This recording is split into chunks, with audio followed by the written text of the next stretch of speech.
Boa tarde, pessoal. A gente está começando esse papo na rede que você está vendo agora. Não sei que hora que você está vendo, mas mesmo se você está ligando na quinta-feira à tarde, ele não está sendo ao vivo. Estou sozinho hoje aqui, só tem eu aqui no estúdio, o Daniel está lá do outro lado, Carlos Bregantin nos abandonou, foi embora nada, ele está em Brasília no dia de hoje, não pode estar com a gente aqui.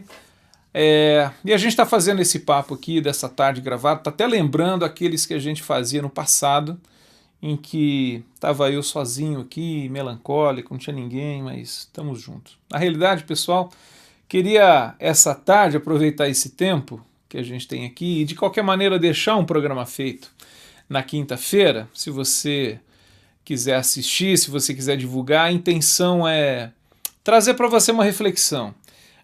A semana passada eu estava junto com alguns amigos e a gente usou esse texto, é um texto que daqui a pouco você vai ler junto comigo, e queria trazer algumas considerações que eu achei muito interessantes para a minha vida. Foram válidas, alguns desafios, alguns ensinamentos, algumas percepções que eu tive para fazer uma correção na minha própria caminhada a partir daquilo que a Escritura nos diz, a partir daquilo que a Bíblia nos diz. Tá? Então, mas de qualquer maneira, esse programa aqui está sendo gravado.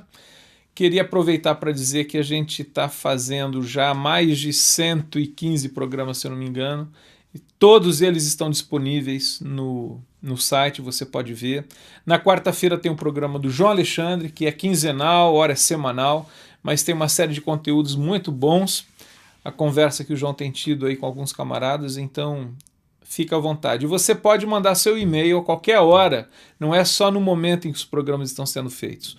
O ao vivo, @koinoniaonline.net, você pode usar ele para se comunicar com a gente, sugerir temas, sugerir pessoas, enfim, ou, enfim, entrar em contato, a gente vai responder à medida que receber seu e-mail, tá bom?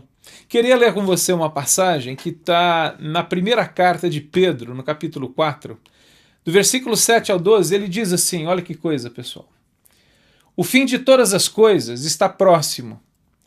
Portanto, sejam criteriosos e sóbrios, dediquem-se à oração. Sobretudo, amem-se sinceramente uns aos outros, porque o amor cobre muitíssimos pecados. Sejam mutuamente hospitaleiros, sem reclamação. Cada um exerça o dom que recebeu para servir aos outros, administrando fielmente a graça de Deus em suas múltiplas formas. Se alguém fala, faça-o como quem transmite a palavra de Deus. Se alguém serve, faça-o com a força que Deus provê. De forma que em todas as coisas Deus seja glorificado mediante Jesus Cristo, a quem sejam a glória e o poder para todos sempre. Amém. Uma passagem curta, e eu queria ser curto aqui nessa reflexão para você e para mim mesmo, na realidade.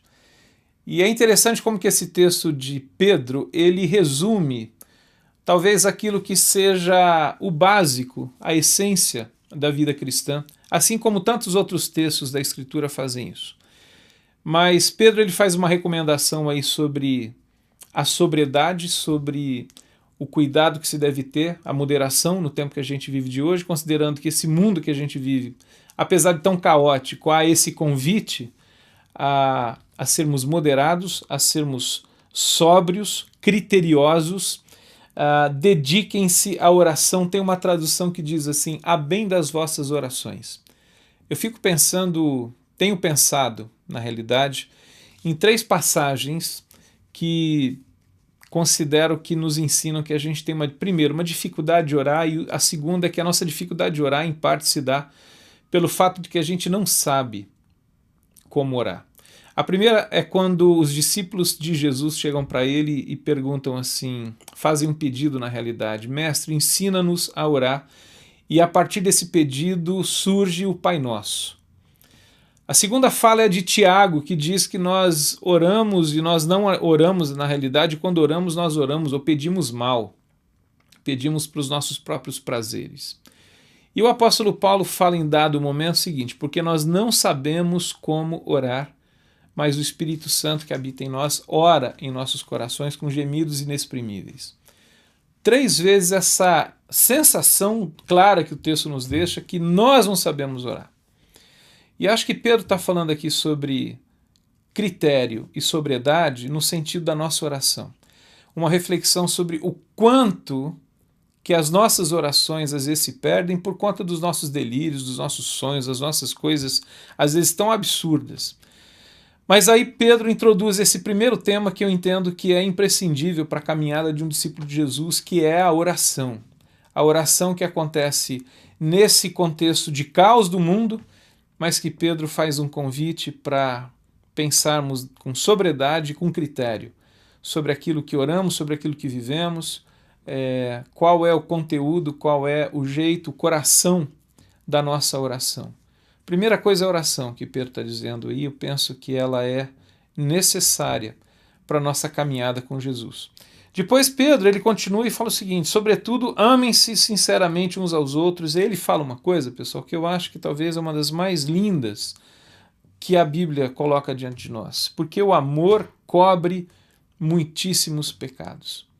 Tempos atrás eu tuitei um negócio a partir desse versículo aqui que estava dizendo o seguinte, que a lei ela é santa, pura e boa, mas a lei ela tem uma função, ou uma das funções básicas da nossa vida, que é nos apontar, nos acusar e mostrar que nós somos pecadores, e de fato somos. Comparados com a lei isso fica muito claro.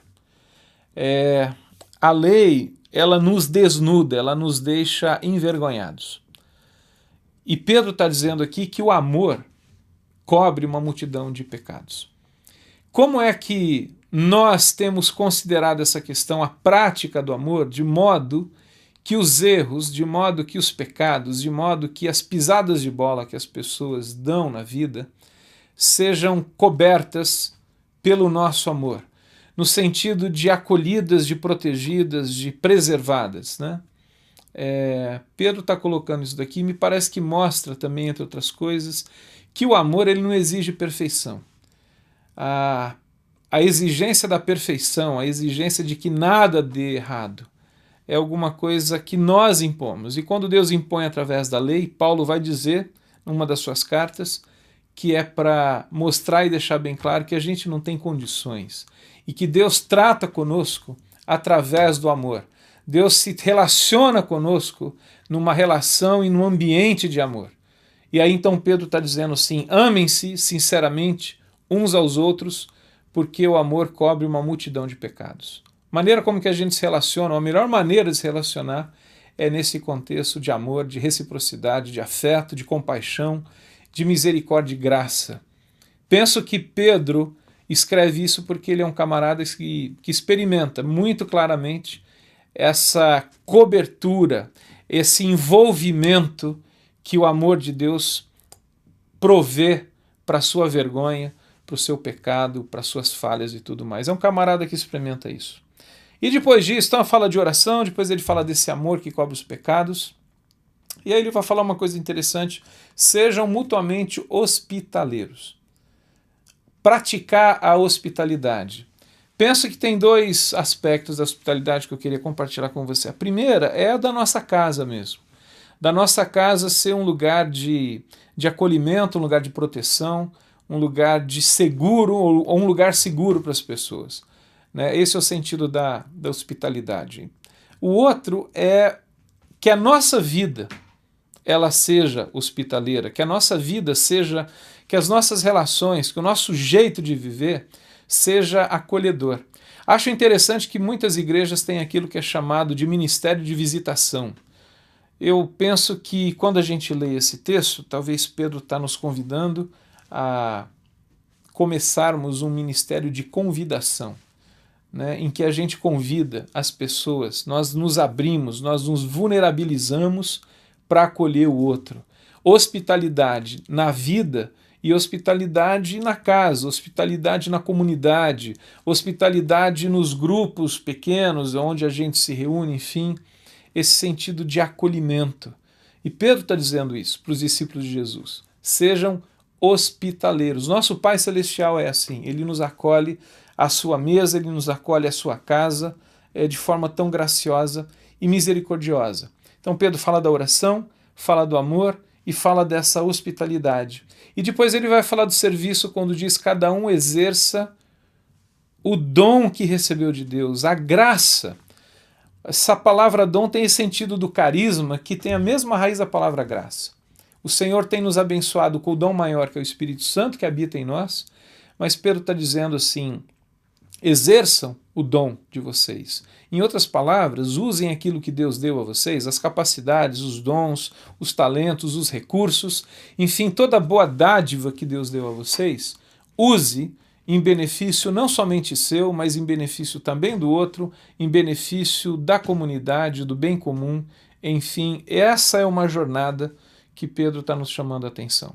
Fala da oração, fala do amor, fala da hospitalidade e fala do serviço mediante todas as coisas que o Senhor tem nos abençoado. E esse trecho, como a gente leu, ele termina com uma doxologia, eu acho isso fascinante, ou seja, com uma palavra de louvor, quando Pedro diz o seguinte, de forma que em todas as coisas Deus seja glorificado mediante Jesus Cristo, a quem sejam a glória e o poder para todos sempre. Amém. Penso que essa é uma expressão simples e sincera daquilo que pode ser adoração na nossa vida. A vida de oração, uma vida de amor de uns para com os outros, esse amor que cobre multidão de pecados, uma vida de hospitalidade, de acolhimento, uma vida de serviço, pensando no bem comum, na vida do outro, com tudo aquilo que Deus tem nos abençoado, para que Deus seja glorificado. Era isso que eu queria compartilhar com você nessa quinta-feira, que está sendo gravado, mas fica aí se você quiser compartilhar. Já disse para você que essa é um resumo de uma meditação que a gente fez coletivamente, um grupo de amigos na semana passada, e relendo esse texto de Pedro, meu coração ficou alegre e alimentado com aquilo que o Senhor coloca para nós nesse texto, como que a caminhada com Jesus, ela se traduz em questões simples, ela se traduz em passos que são simples, destituídos de grandes coisas, de grandes questões teológicas. Hoje à tarde, conversando com um amigo, ouvi uma questão muito interessante, a fala é a seguinte, nós temos perguntas teológicas que são difíceis, mas as respostas, ou melhor dizendo, as melhores respostas às nossas grandes perguntas teológicas, elas são respostas éticas, ou seja, nós fazemos na prática. A gente pode perguntar teologicamente por que as pessoas sofrem, mas a nossa resposta ao sofrimento é estender a mão de modo a diminuir, pelo menos, o sofrimento de quem está padecendo, ou quem está lidando com isso.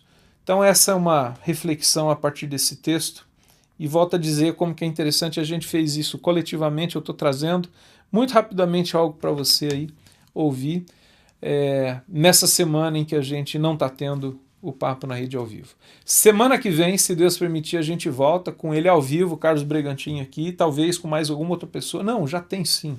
Olha só, Daniel Choi. Vonei Faustini estará com a gente no dia 13, que é na próxima quinta, e aí então a gente vai bater um papo sobre uma série de coisas relacionadas aí à mídia, televisão não, internet sobretudo, e como que ela pode nos ajudar. A gente se vê na próxima quinta. Tá bom? Eu queria também pedir, se você tem sugestões de temas, manda que a gente pode considerar e tratar esses temas aí aqui no Papo na Rede. Tá bom, pessoal? Até a próxima quinta, se Deus permitir. Um abraço a vocês.